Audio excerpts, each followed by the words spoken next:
कि यहाँ पे जो बहुत सारे फैंस हैं वो भी ये बात समझते हैं कि किस तरह से शुरू से लेकर आज तक हर लम्हे पर रिपब्लिक सुशांत सिंह राजपूत के इंसाफ की लड़ाई के साथ रहा है। जी, आप भी कुछ कहना चाहेंगे?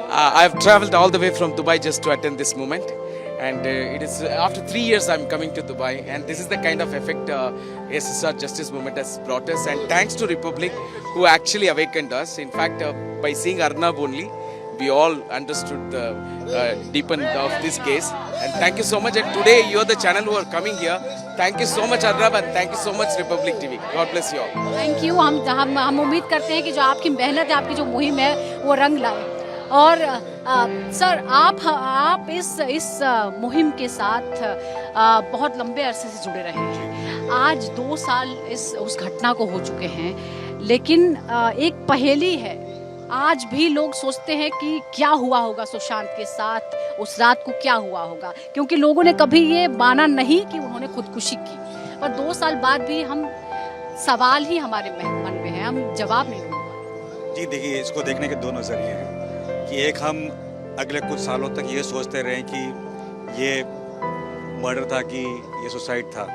मैं समझता हूँ कि आज का दिन इसके लिए नहीं है। आज का दिन इसके लिए, इस नज़रिए के लिए है कि किस तरह से भिन्न भिन्न प्रांत से लोग, विदेश से लोग, छोटे बच्चे, महिलाएं, वृद्ध लोग इस मुहिम से जुड़े हुए हैं। मेरे हिसाब से तो हमारे जो ज़िंदगी का जो एक सोसाइटल चेंज है वो इस मुहिम के द्वारा उत्पन्न हो रहा है, जागृत हो रहा है।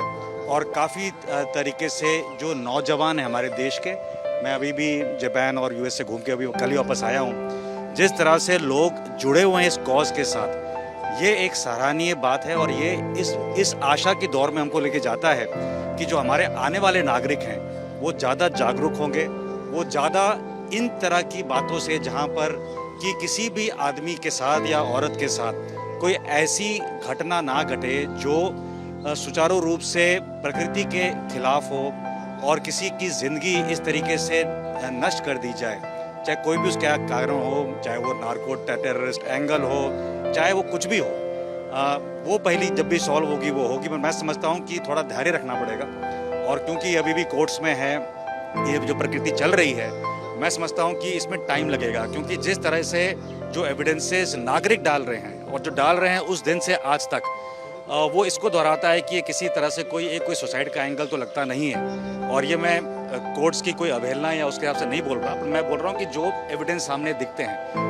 बट एक जो बात जो गलत हुई है वो ये है कि कोई एविडेंसेस सामने बचे नहीं हैं उस तरीके से, क्योंकि काफ़ी एविडेंस मिटाने का समय दिया गया और मिला। रिपब्लिक भारत ने ये मुहिम चलाई और रिपब्लिक भारत को भी क्या क्या इस पूरी यात्रा में झेलना पड़ा है, लेकिन न रिपब्लिक हारा है और ना ही जो फैंस हैं, जो सुशांत के चाहने वाले हैं, वो अभी तक इस मुहिम में पीछे हटे हैं, न हारे हैं। और सुशांत के लिए न्याय की मांग अभी भी जारी है। श्रद्धांजलि सभा में लोग जुटे हुए हैं और ये फैंस हैं जो आज भी ये मानते हैं कि देर से ही सही, लेकिन इंसाफ जरूर मिलेगा सुशांत को भी और उनके चाहने वालों को।